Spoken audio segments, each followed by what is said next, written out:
जय श्री राम दोस्तों हम बात कर रहे हैं हमारे राजस्थान के इतिहास के बारे में, और राजस्थान के इतिहास में भी हम बात कर रहे हैं मेवाड़ राजवंश की।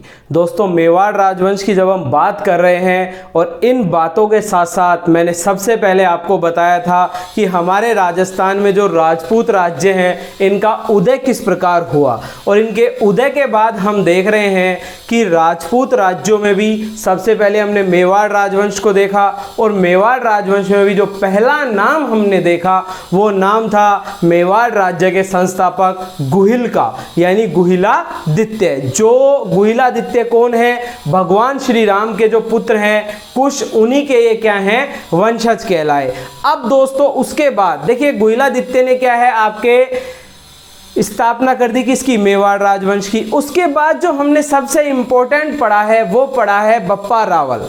किसको पढ़ा है? बप्पा रावल को। क्यों? क्योंकि बप्पा रावल को ही मेवाड़ राज्य का संस्थापक माना जाता है, वास्तविक संस्थापक माना जाता है। कुल मिला के अगर मेवाड़ को एक राज्य की संज्ञा दी तो किसने दी? वो दी आपके बप्पा रावल ने। क्योंकि दोस्तों देखिए, मैं आज आपको एक छोटी सी बात बताना चाहूंगा। बात क्या है कि एक चीज होती है कि कोई आया राजा, और उस राजा ने आकर के आपके राज्य की स्थापना कर दी। अब राज्य की स्थापना के साथ ही वो राज्य इतना पॉपुलर नहीं हो पाता है। उस राज्य में दो चीजों की सर्वाधिक आवश्यकता होती है।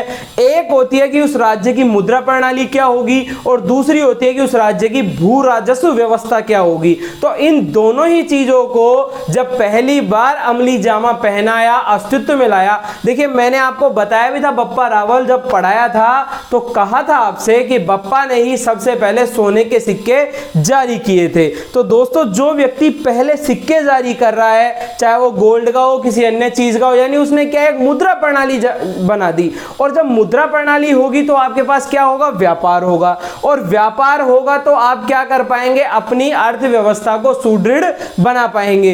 क्यों? क्योंकि मुद्रा होने से सबसे बड़ा इंपॉर्टेंस और इसका लाभ क्या हो जाता है, जो हमें सबसे बड़ा फायदा है मुद्रा होने का, कि मुद्रा से आप अन्य वस्तुओं को क्रय कर सकते हैं, विक्रय कर सकते हैं। पहले क्या था कि पहले एक वस्तु विनिमय प्रणाली चला करती थी, कि वस्तु विनिमय प्रणाली से क्या होता है कि आपको गाय के बदले भैंस मिलेगी, भैंस के बदले आटा मिलेगा, आटा के बदले आपको घी मिलेगा। तो ये क्या था? ये वस्तुओं के बदले दूसरी वस्तुएं मिलती थी। अब आई आपके सामने मुद्रा प्रणाली, यानी आज आप जाते हो, जेब में पैसे रख के लेके जाते हो, और बाजार से आपको जो चीज चाहिए आपको छोटी सी सुई से लेके बड़ी से बड़ी मशीनरी तक पैसों से मिल जाती है। दोस्तों चीजें वही हैं, तरीका वही है, बस सिर्फ क्या हुआ है, कुछ मॉडिफिकेशन हुए हैं कि आपने भी आपकी कोई चीज बेची होगी, उसी से तो आपको मुद्रा मिली, और आप दोबारा जब खरीदने जा रहे हो तो आप क्या दे के जा रहे हो? मुद्रा दे के जा रहे हो। मुद्रा से आपको क्या मिलता है? दूसरी कोई भी वस्तु मिल जाती है। तो इस प्रकार बप्पा ने क्या है, एक राज्य की स्थापना कर दी, और राज्य की स्थापना के बाद अब बप्पा के राज्य की स्थापना हुई तो बप्पा के हमने कुछ उत्तराधिकारी भी पढ़े थे। अब उन उत्तराधिकारियों के बाद एक उत्तराधिकारी आए, अल्लट। कौन आए?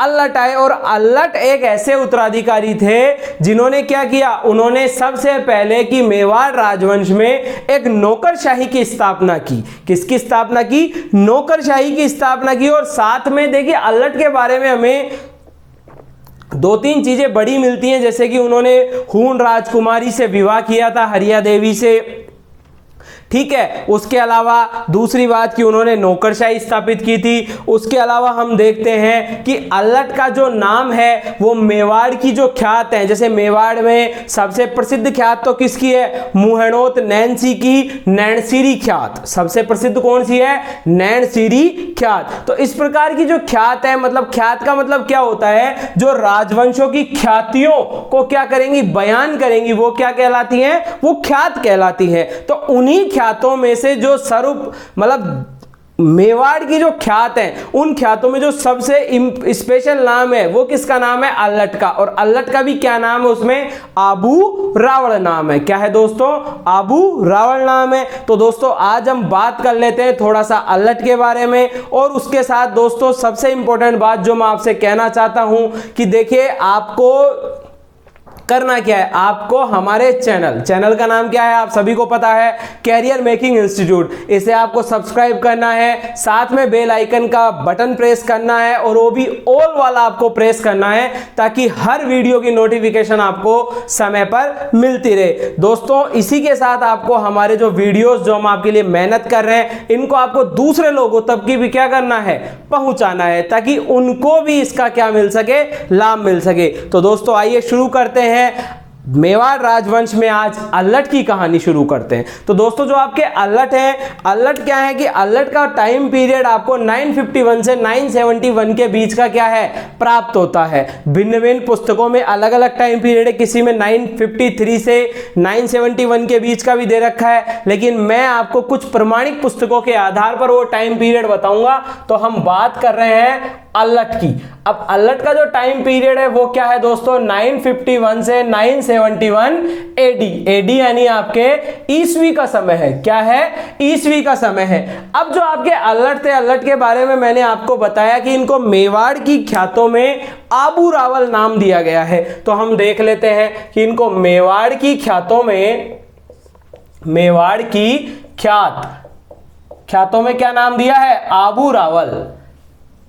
आबू रावल नाम दिया है, क्योंकि शुरू में आपने देखा होगा, देखिए मेवाड़ में क्या होता है कि मेवाड़ में जो शुरू में राजा हुए हैं मेवाड़ के, उनका नाम क्या है, सबका रावण, रावण, बप्पा रावण, ठीक है। उसके बाद देखिए इन लोगों के नाम के आगे भले ही से रावल नहीं लगा है, लेकिन उसके बाद आप देखते हैं रावल, रतन सिंह, तो ये लोग क्या है, सारे रावण हो जाते हैं। और हम्मीर के बाद देखिए हम्मीर क्या था, हम्मीर सिसोदिया ग्राम से आएगा, तो ये सिसोदिया राजवंश हो जाएगा। तो हम्मीर के बाद जो मेवाड़ का राजवंश है उनका नाम सिसोदिया राजवंश, और वो अपने नाम के आगे जो उपाधि या पदवी का इस्तेमाल करेंगे वो क्या करेंगे, राणा या महाराणा। जैसे राणा या महाराणा, राणा सांगा हुए, महाराणा कुंभा हुए, महाराणा प्रताप हुए, तो कोई तो राणा नाम यूज करेगा और कोई महाराणा नाम यूज करेगा। तो कोई तो क्या है कि देखिए इन्होंने मेवाड़ का राजा किसको बना रखा था, राजा बना रखा था हमेशा से एकलिंग जी महाराज को। और ये स्वयं के लिए क्या कहते थे कि हम तो एकलिंग जी के क्या हैं, दीवान है। तो दीवान के रूप में क्या कर रहे हैं, कार्य कर रहे हैं। तो अब बात कर रहे हैं अल्लट की, कि अल्लट को मेवाड़ की ख्यातों में क्या कहा जाता है, आबू रावल। क्या कहा जाता है दोस्तों, आबू रावल। अब आपका जो अल्लट है ना, इन्होंने हूण राजकुमारी, किससे, हूण राजकुमारी हरिया देवी से क्या किया, विवाह किया। हूण राजकुमारी हरिया देवी से विवाह, हरिया देवी से विवाह किया। किसने किया, आपके अल्लट ने। और ये जो हरिया देवी है, इन्होंने एक गांव बसाया, उस गांव का नाम क्या है, हर्षपुर गांव बसाया। इन हरिया देवी ने मेवाड़ में कौन सा गांव बसाया, हर्षपुर गांव बसाया। आपको याद रखना है कि इन्होंने किससे विवाह किया था, हूणों की राजकुमारी से। किससे विवाह किया था, हूणों की राजकुमारी से। अब देखिए आपके जो अल्लट हैं, तो अल्लट ने, बप्पा रावल की राजधानी क्या थी, बप्पा की राजधानी थी नागदा, लेकिन इन्होंने अपनी राजधानी क्या बनाई, आहड़ बनाई। क्या बनाई, आहड़। तो हम देखते हैं इनकी राजधानी। देखिए यहां से हमें हमेशा अगर कोई चीज चेंज हो रही है ना, तो चेंज पे जरूर ध्यान देना है। जैसे बप्पा ने किसको हराया था, चित्रांगद मौर्य को, ठीक है, चित्तौड़ का किला जीता और राजधानी किसको बनाई, नागदा को बनाई। अब इसी प्रकार अल्लट ने किसको राजधानी बनाई, आपके आहड़ को। किसको बनाया दोस्तों, आहड़ को क्या बनाई, राजधानी बनाई। और इसी आहड़ में, आहड़ को क्या है, राजधानी बनाया। और इसी आहड़ में एक वराह मंदिर का क्या किया, निर्माण किया। क्या किया दोस्तों, वराह मंदिर का निर्माण, वराह मंदिर का क्या किया, निर्माण किया। अब इसके बाद आपके अल्लट ने राजधानी बनाई दी है, वराह मंदिर का निर्माण ही कर दिया है। अब इन्होंने मेवाड़ में, देखिए मैंने अभी आपको बोला भी था ये बात कि मेवाड़ में सर्वप्रथम नौकरशाही, सर्वप्रथम क्या बनाई, नौकरशाही का विकास किया। नौकरशाही का क्या किया, विकास। अब देखिए आप में से अगर किसी भी व्यक्ति को इस शब्द से कोई समस्या है, ये शब्द नहीं समझ में आ रहा है, तो आप देखेंगे कि नौकरशाही किसको कहते हैं, यानी एक प्रशासनिक जो अधिकारी होते हैं उनका एक क्रम, यानी हायर लेवल से लेके एक हायरार्की बना देते हैं, जिसमें हायर लेवल से लेके लो लेवल तक का क्या होता है, क्रम होता है। जैसे आप देखते हो आपके गांवों में ग्राम सेवक, पटवारी जैसे अधिकारी भी होते हैं, और आप ही के गांवों में या गांवों से बाहर शहरों में IAS officer, SDM, collector, DM ऐसे भी अधिकारी होते हैं, और कलेक्टर से ऊपर भी बड़े अधिकारी होते हैं, डिपार्टमेंटल सेक्रेटरी होते हैं, उसके अलावा आपके स्टेट का एक चीफ सेक्रेटरी होता है। तो ये सब क्या है, ये सब दोस्तों एक नौकरशाही विकसित होती है कि आम लोगों से जुड़े होने के साथ साथ ऊपरी स्तर पर योजना बनाने तक का कार्य नौकरशाही के द्वारा क्या होता है, पूर्ण होता है। आपको यह पता है कि आप एक आम जन हैं, आप राज्य के सीधे मुख्य सचिव से नहीं मिल पा रहे हैं, तो आप अपनी बात पटवारी तक रखेंगे, पटवारी आपकी बात तहसीलदार को रखेगा, तहसीलदार आपकी बात को एसडीएम साहब तक पहुंचाएगा, एसडीएम साहब उस बात को कहां पे पहुंचाएंगे, कलेक्टर साहब तक, कलेक्टर साहब से वो बात संबंधित विभाग के डिपार्टमेंटल सेक्रेटरी तक पहुंचेगी, और सेक्रेटरी से वो बात होकर के सीएस तक पहुंचेगी, और सीएस से वो बात सीधा मुख्यमंत्री स्तर पर पहुंच जाएगी। तो देखिए आपने देखा कि कई स्टेप में से वो बात गई है, यानी एक पदानुक्रम बन गया है। तो इसी प्रकार क्या होता है कि नौकरशाही का क्या बन जाता है, पदानुक्रम, जिसके फर्स्ट लेवल पे यानी उच्च पद पे कौन होता है, हमेशा एक उच्च अधिकारी या सीनियर मोस्ट आईएएस। देखिए मैं आज के हिसाब से आपको बताऊंगा कि सीनियर मोस्ट आईएएस ऑफिसर होता है, ठीक है। और लोअर जो होता है बिल्कुल निम्न पद, तो उनमें कौन हो गए, उनमें हो गए आपके ग्राम सेवक, आपके पटवारी। तो ये सब क्या होते हैं, प्रशासन में सबसे निम्न वर्ग और प्रशासन का सबसे उच्च वर्ग, और इसी को क्या कहते हैं दोस्तों, नौकरशाही कहते हैं। तो मेवाड़ में सर्वप्रथम नौकरशाही का विकास किसने किया, अल्लट ने किया। इसके अलावा अल्लट का जो देखिए नौकरशाही, अब नौकरशाही में अल्लट का एक अक्षपटलिक, आपको मैंने बताया था गुप्त काल में अधिकारी हुआ करता था अक्षपटलिक। ये क्या करता था, ये लेखे जोखे मतलब आपके अकाउंट्स का काम करता था। आप समझना चाहेंगे तो एक तरीके से आपके लिए क्या कर रहा है, रेवेन्यू का रिकॉर्ड रख रहा है, अकाउंट्स का काम कर रहा है। तो यहां पे अल्लट का अक्षपटलिक है, उसका क्या नाम मिलता है, मयूर नाम मिलता है। क्या नाम मिलता है दोस्तों, मयूर नाम मिलता है। और ये जो जानकारियां है ना, हमें ये जो सारी जानकारियां हैं, ये ऐसा नहीं है कि मैंने आपको बता दी, अपने मन से कोई बात बता दी है, नहीं। ये जानकारियां हमें कहां मिलती हैं, ये हमें मिलती हैं शक्ति कुमार के अभिलेख से। शक्ति कुमार ने क्या है, एक लेख लिखवाया था, और वो कब लिखवाया था, 977 एडी में। मतलब जब अल्लट का शासन खत्म हो गया था, उसके बाद शक्ति कुमार ने ये लेख लिखवाया था। तो अगर कोई शासन पूर्ण होने के बाद लेख लिखवाएगा तो वो उसकी क्या है, बिल्कुल उपयुक्त ही जानकारी देगा। तो इन्होंने क्या बताया कि इनके अक्षपटलिक का नाम क्या था, इनके अक्षपटलाधीश का, पटलिक या पटलाधीश कुछ भी कह सकते हैं आप, उसका नाम क्या था, मयूर था। इसके अलावा इनके जो उत्तराधिकारी हैं, आपके किसके, अल्लट के जो क्या हैं, उत्तराधिकारी। तो उत्तराधिकारी कौन कौन है इनके, इनके उत्तराधिकारी हैं दोस्तों नरवाहन।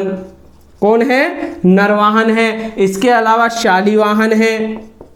देखिए ये तो अल्लट के उत्तराधिकारी हैं, और ये उत्तराधिकारी ऐसे हैं जिन्होंने खास बड़े काम नहीं किए हैं, क्योंकि इनके बाद जो हम पढ़ेंगे इंपॉर्टेंट, वो कौन है, वो आपके जैत्र सिंह। शक्ति कुमार, शक्ति कुमार ने क्या है, देखिए 71 में अल्लट की हुई मृत्यु, और सिर्फ 6 वर्षों में अगर 3-3, क्यों, क्योंकि 6 वर्षों में कैसे पता चल रहा है, शक्ति कुमार ने 977 में क्या है, लेख लिखवा दिया। अब 6 वर्षों में अगर 3-3 राजा आ जाएंगे तो वो कितना कुछ बड़ा काम कर पाएंगे, ये आप भी देख सकते हैं। तो आप समझ जाइए इससे, शक्ति कुमार वह अंबा प्रसाद, क्या नाम था एक का, अंबा प्रसाद। और इनके बाद कौन आएगा, तो इनके बाद आएंगे दोस्तों जैत्र सिंह आएंगे। चाहे तो आप इसका एक स्क्रीनशॉट ले सकते हैं। इसके बाद हम बात करेंगे जैत्र सिंह की। तो दोस्तों ये तो आपके सामने मैंने अल्लट की बात कर ली है। अब अल्लट के बाद हम बात करते हैं जैत्र सिंह की। देखिए जैत्र सिंह क्या है कि जैत्र सिंह ने सबसे पहला काम जो किया, देखिए अल्लट की मृत्यु के बाद मेवाड़ राजवंश एक बार फिर से क्या हो गया, उथल पुथल में आ गया। मेवाड़ की प्रतिष्ठा फिर से खत्म होने को आई। तो जैत्र सिंह ने क्या है, मेवाड़ की प्रतिष्ठा को पुनः वापिस लौटाया। क्या काम किया, पुनः वापिस लौटाया। किसको, आपकी मेवाड़ की प्रतिष्ठा को। और कैसे पुनः वापिस लौटाया, तो इन्होंने क्या है, मेवाड़ का जो प्रमुख केंद्र था क्या था, आपके आहड़ को किससे, चालुक्यों से क्या है, मुक्त करवाया। इससे इनको क्या मिला कि मेवाड़ की प्रतिष्ठा पुनः वापस लौटा दी। अब चालुक्य जो थे आपके, उन्होंने किस पर अधिकार कर लिया, आहड़ पर अधिकार कर लिया। तो उसको लौटाएगा कौन, जैत्र सिंह लौटाएगा। तो दोस्तों बात करते हैं आपके जैत्र सिंह की। अब जो आपके जैत्र सिंह है, तो जैत्र सिंह का जो टाइम पीरियड है वो है आपके 1213 से सीधा 1250। जैत्र सिंह का टाइम पीरियड क्या है, 1213 से 1250। अब आप ये मत सोचना कि वो जो सिर्फ मैंने 4 लिखवाए आपको, बीच में मेवाड़ राजवंश इतना कमजोर हो गया कि उसको आप मेवाड़ का राजवंश भी नहीं कह सकते, क्योंकि मेवाड़ का जो प्रमुख केंद्र है आहड़, उस आहड़ पर अधिकार भी किसका हो गया, आपके चालुक्यों का अधिकार हो गया। किसका अधिकार हो गया, चालुक्यों का अधिकार हो गया। तो आइए अब हम शुरू करते हैं जैत्र सिंह के बारे में। तो जैत्र सिंह के लिए हम कहेंगे कि सर्वप्रथम तो इन्होंने क्या है, मेवाड़ की प्रतिष्ठा पुनः लौटाई। और मेवाड़ को किससे मुक्त करवाया, चालुक्यों से मुक्त करवाया। मेवाड़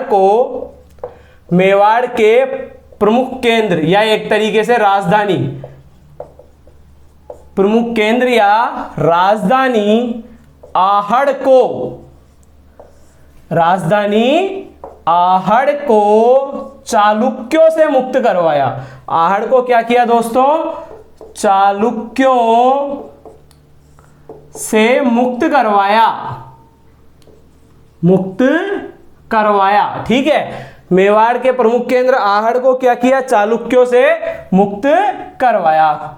ठीक है, अब इसको चालुक्यों से मुक्त करवाया। साथ ही इन्होंने क्या है, परमारों से क्या है, चित्तौड़ को छीना। परमारों से किसको छीना, चित्तौड़ को छीना। परमारों से चित्तौड़ को छीनकर, देखिए मेवाड़ के 2 ही प्रमुख केंद्र थे, आहड़ और चित्तौड़, और दोनों ही इस समय अलग अलग राजवंशों के अधीन हो गए थे। आहड़ आपके चालुक्यों के अधीन और परमारों के अधीन क्या हो गया था, चित्तौड़। तो परमारों से चित्तौड़ को छीनकर राजधानी बनाया। अब राजधानी इन्होंने किसको बना दी, चित्तौड़ को। राजधानी क्या बन गई दोस्तों, चित्तौड़ बन गई। चित्तौड़ को छीनकर क्या है, राजधानी बनाया। चित्तौड़ को क्या है, राजधानी बनाया। अब नेक्स्ट इनके बारे में इंपॉर्टेंट क्या है कि इन्होंने एक युद्ध लड़ा, भूताला का युद्ध। किसका युद्ध लड़ा, भूताला का युद्ध। कब लड़ा, 1227 में। कब लड़ा, भूताला का युद्ध कब लड़ा दोस्तों, 1227। किसके विरुद्ध लड़ा, तो इन्होंने ये युद्ध लड़ा था इल्तुतमिश के विरुद्ध। किसके विरुद्ध लड़ा था, इल्तुतमिश के विरुद्ध। और आपको पता है कि 1210 के बाद कौन बना था, दिल्ली का शासक। दिल्ली का शासक बना था इल्तुतमिश। क्यों, क्योंकि 1206 में तो किसकी मृत्यु हो गई थी, 1206 में तो मोहम्मद गोरी मरा। और 1206 से 10 के बीच कौन रहा, वो रहा आपका दिल्ली का जो शासक के रूप में रहा, वो कौन रहा, वो रहे आपके कुतुबुद्दीन ऐबक। और कुतुबुद्दीन ऐबक जब 1210 में मर गया तो उसके बाद इल्तुतमिश शासक बना दिल्ली सल्तनत का। और इल्तुतमिश ने ही दिल्ली को क्या बनाया था, राजधानी बनाया था। क्योंकि कुतुबुद्दीन ऐबक की राजधानी तो क्या थी, आपके लाहौर थी। बाकी बातें दोस्तों सल्तनत काल से जुड़ी हुई हम भारतीय इतिहास में ही करेंगे। यहां पे बात करते हैं हम भूताला के युद्ध की। तो भूताला के युद्ध में इन्होंने 1227 में इल्तुतमिश की सेना को हराया। किसको हराया, इल्तुतमिश को ही हरा दिया एक तरीके से, क्योंकि राजा की सेना को हारना मतलब इल्तुतमिश की सेना को हराया। किसने हराया, आपके जैत्र सिंह ने हराया इल्तुतमिश की सेना को। अब इस बात के बारे में कहां लिखा हुआ है, तो इस बात के बारे में लिखा हुआ है आपके हम्मीर मद मर्दन में। देखिए एक पुस्तक है हम्मीर मद मर्दन, कि हम्मीर का, देखिए ये तो हम्मीर किसी व्यक्ति का नाम, मैं बताता हूं फिर किसका नाम है। उसका क्या है, मद है, घमंड है, उसका क्या किया, मर्दन किया, उसे तोड़ दिया। ये क्या है, हम्मीर के घमंड को तोड़ दिया। लिखी किसने, आपके जय सिंह सूरी ने। किसने लिखी दोस्तों, जय सिंह सूरी ने। हम्मीर के मद को तोड़ दिया, लिखी किताब जय सिंह सूरी ने। अब यहां पर इन्होंने क्या है, जय सिंह सूरी ने हम्मीर किसको कहा है, इन्होंने कहा है आप हम्मीर आपके इल्तुतमिश को। किसको कहा है दोस्तों, हम्मीर इल्तुतमिश को कहा है किन्होंने, जय सिंह सूरी ने, कि हम्मीर कौन है, इल्तुतमिश है। इस पुस्तक में लिखा है कि हम्मीर का क्या किया, भूताला के युद्ध में जैत्र सिंह ने मद ही मर्दन कर दिया, उनके घमंड को तोड़ दिया। किसने तोड़ा, देखिए इल्तुतमिश क्या है, दिल्ली सल्तनत का राजा था। अब दिल्ली सल्तनत के राजा के पास एक बड़ी क्या है, सेना थी। दिल्ली सल्तनत के राजा के पास क्या है, बड़ी एक सेना थी। तो उसी सेना का युद्ध हुआ किससे, जैत्र सिंह से। और जैत्र सिंह मात्र क्या है, आपके सिर्फ एक मेवाड़ के क्या है, राजा थे, मेवाड़ रियासत के राजा थे। तो इनका क्या हो गया, इन्होंने इससे युद्ध लड़ा इल्तुतमिश से और इल्तुतमिश को हराया। तो जो जय सिंह सूरी थे, इनके क्या है, दरबारी कवि, उन्होंने एक पुस्तक ही लिख दी, हम्मीर मद मदन। और इसमें हम्मीर किसको नाम दिया, इल्तुतमिश को, और कहा कि इल्तुतमिश का तो क्या है, घमंडी तोड़ दिया। इल्तुतमिश का तो क्या है, इन्होंने घमंडी तोड़ दिया। अब देखिए 1248 में जो नसीरुद्दीन शाह है, कौन है, सॉरी नसीरुद्दीन महमूद जो है, नासिरुद्दीन महमूद, जिसके बारे में किताब भी लिखी गई है तबकाते नासिरी। दिल्ली सल्तनत का ये एक राजा था 1248 में, बलबन का ससुर। बलबन का क्या है, ये ससुर था। आपने बलबन के बारे में पढ़ा होगा ना, दिल्ली सल्तनत में जिसने लौह एवं रक्त की नीति अपनाई थी, तो उसका क्या है, ये ससुर था। 1248 में नासिरुद्दीन, देखिए ये तो वैसे भी एक कमजोर सुल्तान था, नासिरुद्दीन महमूद, ये कभी शायद खुद लड़ने भी नहीं गया था, इसकी हमेशा सेना और इसके सेनापति ही लड़ने जाते थे। महमूद की सेना को परास्त किया। दिल्ली सल्तनत में इल्तुतमिश के बाद जितने भी राजा हुए वो सारे क्या है, कमजोर साबित हुए। फिर जो मुख्य राजा हुआ वो कौन हुआ, वो हुआ आपका बलबन। तो नासिरुद्दीन महमूद की सेना को परास्त किया, किसने, आपके जैत्र सिंह ने। नासिरुद्दीन की सेना को परास्त किया। अब इन्होंने क्या है, ये तो मैंने आपको बता ही दिया था कि आहड़ को चालुक्यों से मुक्त करवाया। इसके अलावा कुछ और क्षेत्र हैं जैसे वागड़, कोटड़ा, ठीक है, उसके अलावा आपके वागड़, कोटड़ा, इन आदि क्षेत्रों को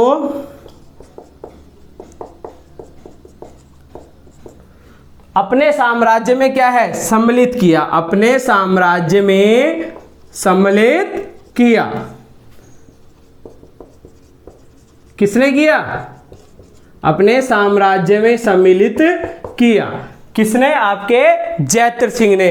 अब देखिए एक लेख है, शिलालेख है, चीरवा शिलालेख। क्या नाम उसका, चीरवा शिलालेख। इस चीरवा शिलालेख में एक जानकारी दी गई है कि जैत्र सिंह की सेना है ना, इतनी मजबूत थी, और जैत्र सिंह जो स्वयं थे वो इतने योग्य राजा थे, इतने योग्य सेनापति थे कि इनकी सेना को आपके मालवा, गुजरात, ठीक है, उसके अलावा मारवाड़ जो आपका जोधपुर वाला क्षेत्र है, जांगड़ प्रदेश, बीकानेर वाला क्षेत्र, शेखावाटी, चूरू वाला क्षेत्र जो है, वहां कहीं की भी सेना इसको परास्त नहीं कर सकी। चीरवा शिलालेख कह रहा है कि मालवा, गुजरात, मारवाड़, जांगड़ व दिल्ली, क्योंकि दिल्ली में क्या है, दिल्ली का भी तो सुल्तान है,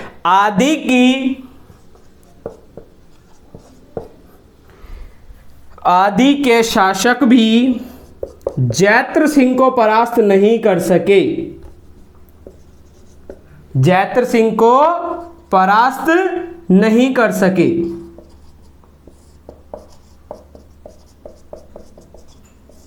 नहीं कर सके।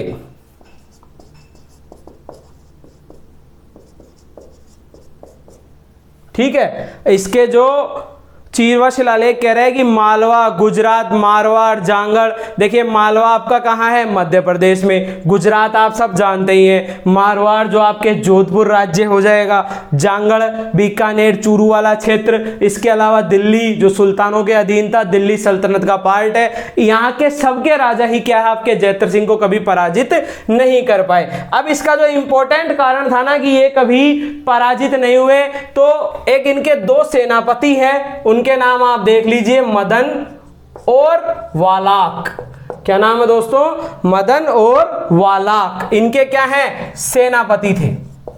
जयद्रथ सिंह के दो सेनापति थे, मदन और वालाक। इनके कारण ही ये कभी भी पराजित नहीं हुए। योग्य सेनापति इनके क्या थे?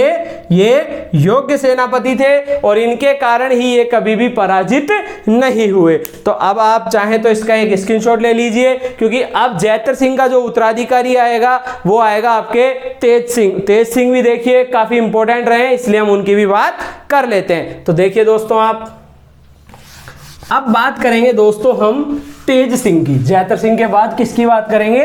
तेज सिंह की।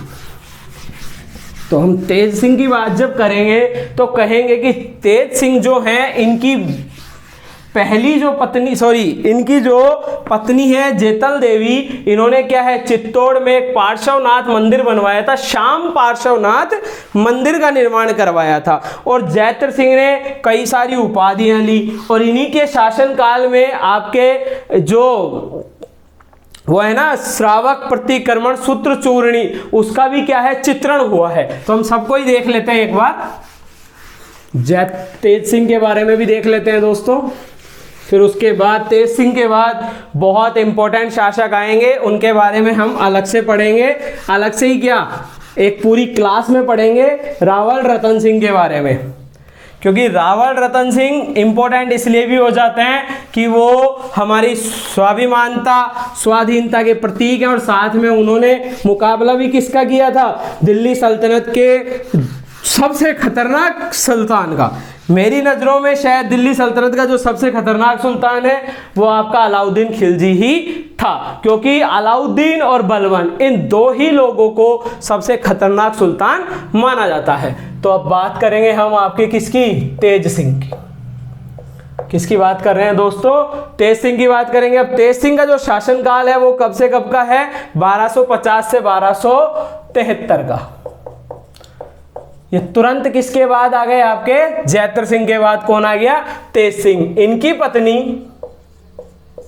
पत्नी कह दीजिए या रानी कह दीजिए, जेतल देवी ने, रानी का नाम क्या है? जेतल देवी ने चित्तौड़ में श्याम पार्श्वनाथ मंदिर का निर्माण करवाया। मंदिर का निर्माण करवाया। निर्माण करवाया किसने करवाया? इनकी पत्नी ने। इन्हीं के शासनकाल में, इन्हीं के शासनकाल में मतलब इनके ही समय में 1260 में, यानी इनके राजा बनने के लगभग 10 वर्ष बाद, कहां पर? आहड़ में, 1260 में आहड़ में कमल चंद्र द्वारा, देखिए एक व्यक्ति हैं कमल चंद्र, इन व्यक्ति का हमें नाम याद रखना होगा क्योंकि ये पूछा जाता है कभी कभी। कमल चंद्र द्वारा राजस्थान के ताम्रपत्र पर, किस पर? ताम्रपत्र पर